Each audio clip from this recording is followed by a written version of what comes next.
Good morning, or that's when I'm making the video. It's Monday the 22nd of August. Cheers.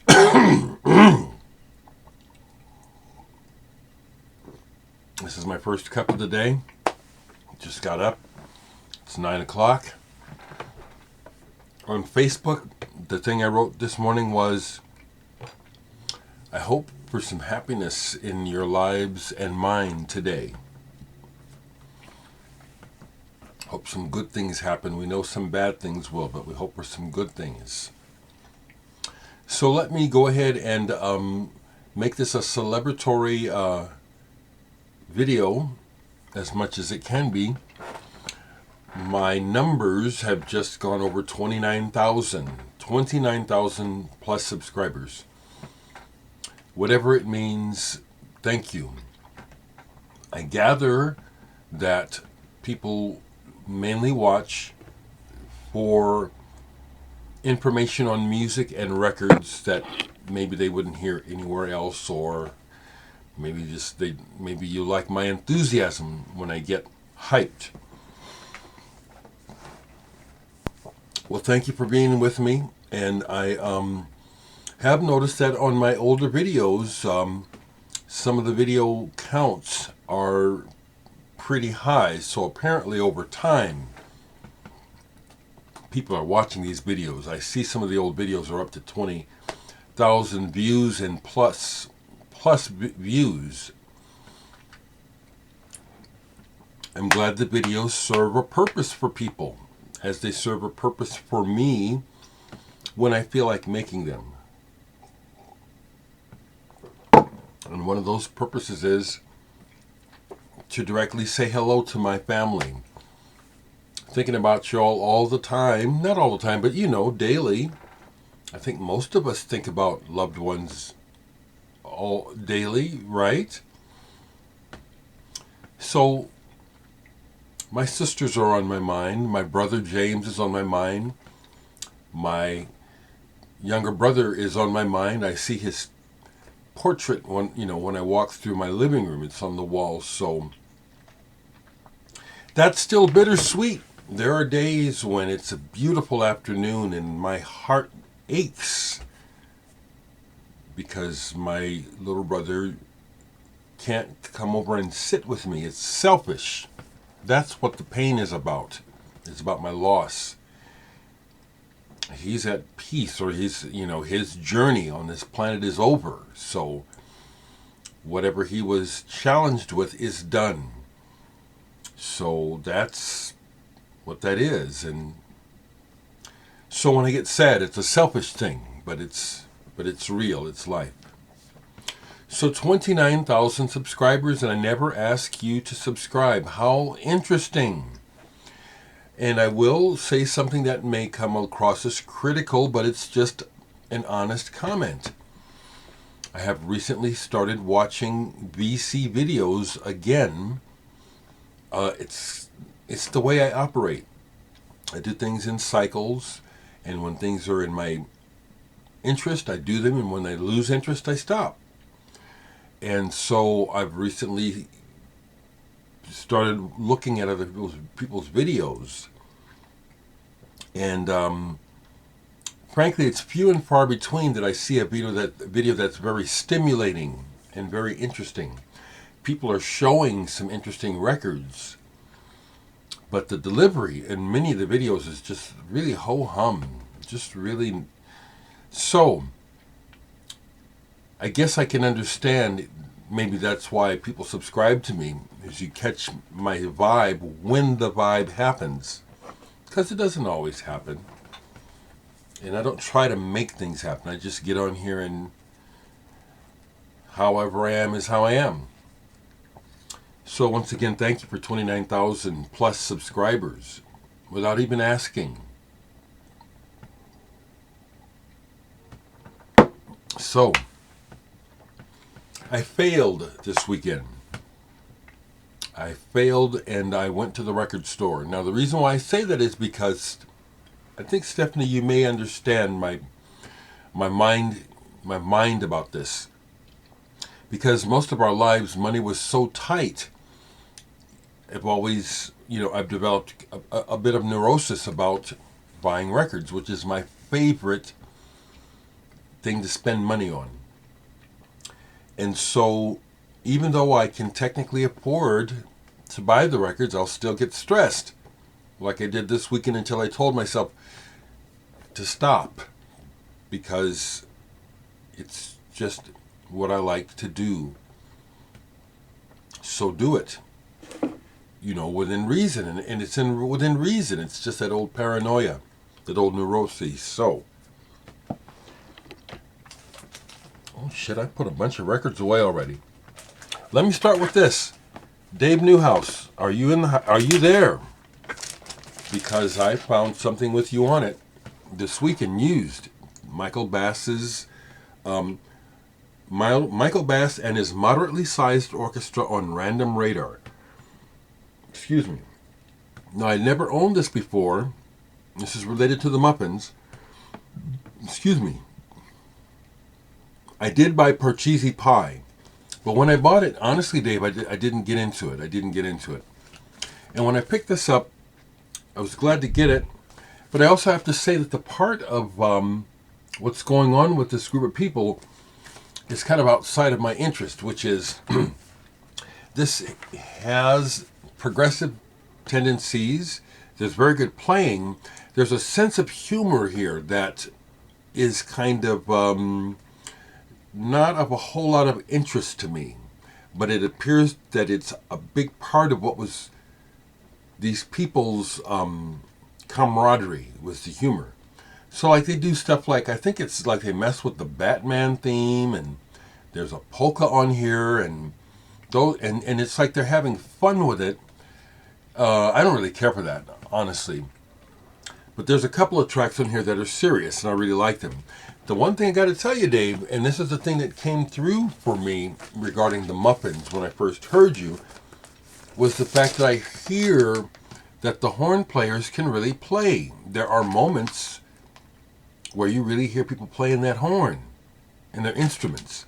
But in particular, the horn playing is good. It's like, these guys can actually blow. I was happy to add that to the collection. I'm going to bug you, Dave, when you see this. When the Muffins box set comes out, I'm going to ask you if you would be willing to do a Zoom interview about the Muffins history. We'll see. Okay? I'm just putting it out there, Dave, okay? So, this was a pleasure purchase, purely, because I already have the music. Magma, Köhntarkösz. I had spied that Music on Vinyl had done a recent master reissue of this, numbered. Where's my number? Number 402.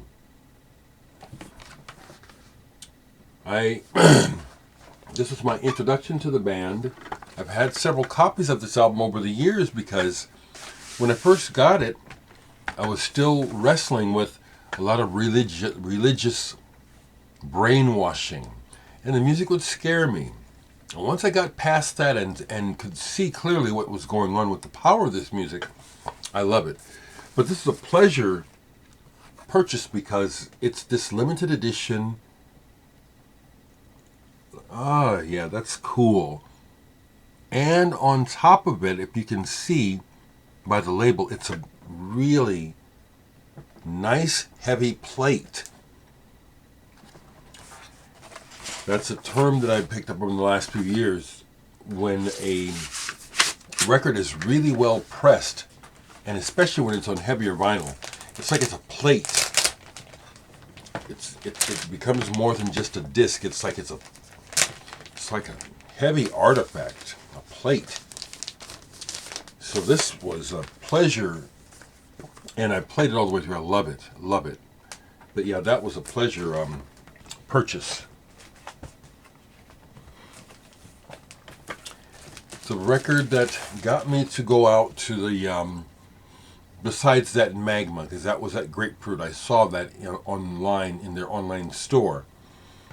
But the Homer's Used drop on Saturday had one album, and I didn't go on Saturday. I waited till Sunday. So see, I waited till Sunday, but it was still there, thankfully. Edgar Froese, Pinnacles from Tangerine Dream. Whenever I see these albums and I don't have them and they're used and they're reasonable, I pick them up. This one is, again, at this point of my listening, this is kind of not as engaging as it might have been in the past. But these records are still of interest to me for my collection. And I do like the music. Okay.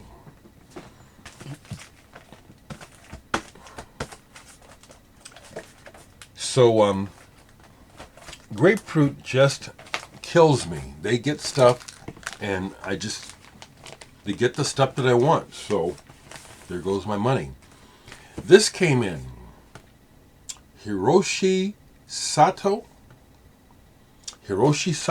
Orient album. We Want Sounds, like Light in the Attic, have been doing a really good job, in my opinion, of reissuing Japanese music that is of great interest to me. This is another one where Hiromi Hosono is on here playing bass, doing the session. But I have to say, beyond that, this is a very good album. They're calling it a funk album. It's more than that. It's not really a funk album. It's got those elements. This is just good. Funky pop is what I call it. And I just really love the quality that Hosono always brings to things that he does. High quality. Orient by Hiroshi Sato. Very happy to add that to the collection. Now, interestingly, a few days ago I pulled this to listen to because I couldn't remember it. Agitation Free Last. German jam rock band. Really more of a jam rock band than a progressive rock band. But a good one. So, down at Grapefruit they got this in, and I had been needing it. A reissue of Agitation Free's very first album. This is very collectible on the Vertigo label when you can find it. And this, of their albums, this is the beginning. And so, to me, this is the least enjoyable, actually. It's real jammy and kind of meandering. But it also has those moments where it's composed and it's like, yeah, this is good. These guys can write. I can see why they were kind of a cult band at the time, Agitation Free. So I grabbed that. When I grabbed that, I saw this and I said, whoa, I didn't know this got reissued. Finally.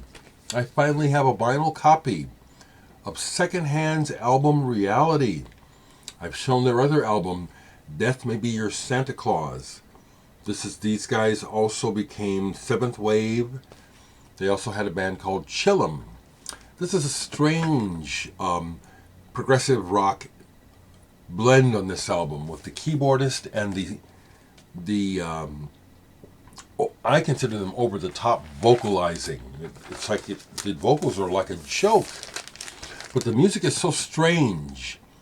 And it goes just like the Michael Bass album. There's tunes on here where it's like they're pastiches from the past, like good time music or like a Broadway review or something. And then they'll go into something really strange and wild. I love stuff like this. Again, originals of these are very hard to find because they made the original cover was made out of some kind of material that made it age or something really fast, but really happy to get that. What else did I get? I got a couple more. Yeah. So in the used section was this album, and I kept looking at it. And then I realized, yeah, this is something that I have interest in. Wolfe Vostell, Dé-coll. Apparently part of the Fluxus movement. These are some early tape experiments and field recordings that go all the way back to the 50s. So in some ways, listening to this, when I listened to it, it was like, well, I've done this, and this, but it's the artifact, the archiveness of it. And I went ahead and bought it because I thought to myself, I think this is one where I had found it online years ago out of interest and burned myself a copy of the album, of the music. So I said, yeah, I got to get this. Not one that I'll play much, but this definitely belongs in my collection.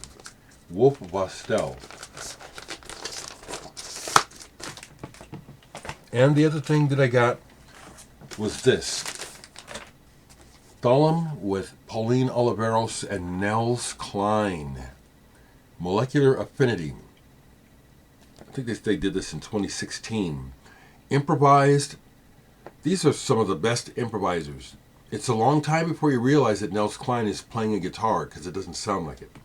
Thollem is a pianist who I years ago got to share the bill with at Lincoln Calling, and we became friends. We've exchanged some tracks with the idea of doing something together. It hasn't come together yet. But I'm glad to call him friend. He recently had some tragedy where he and his wife's belongings, they travel a lot, were stolen out of a car. Everything they had. So sad. So hopefully they're recovering, and it looks like people are coming to their aid. This is wonderful. Pauline Oliveros, if you know who she is, right? Playing mainly accordion on this, but not like you would expect it to sound. This is really wonderful.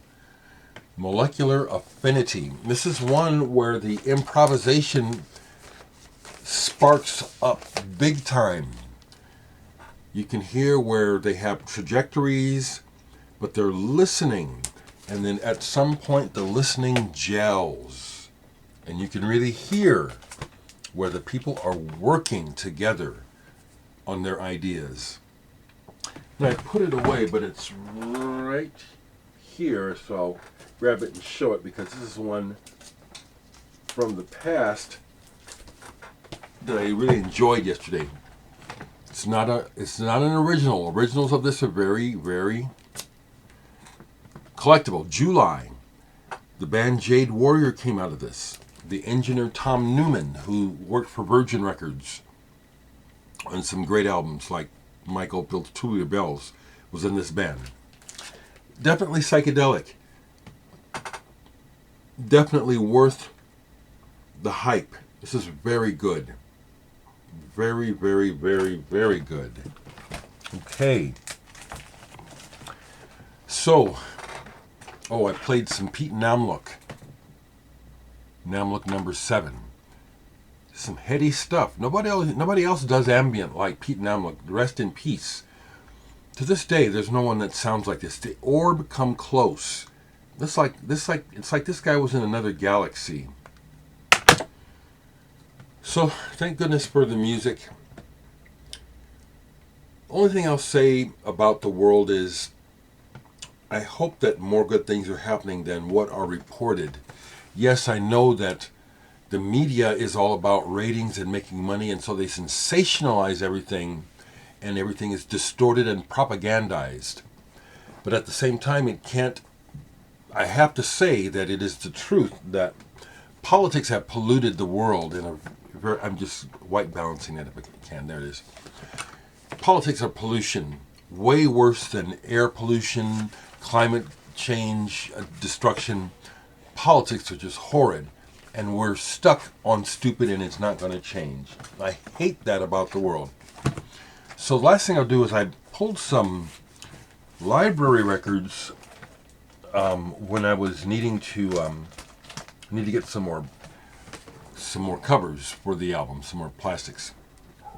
So I played a few of these library records. Day in the Life of the Wolfe music. And these are interesting because literally what you'll get is composers just doing a variety of styles using an orchestra, small group, for multi-purpose. Soft Touch by Reg Tilsley. I like his stuff in particular. And this has a lot of moody stuff that you would play at night, you know, trying to get in the mood, but it's touching, you know, it's good. This one is just fanfare. It's a fanfare showcase. Trumpet calls and fanfare openings, entrance of the Emperor.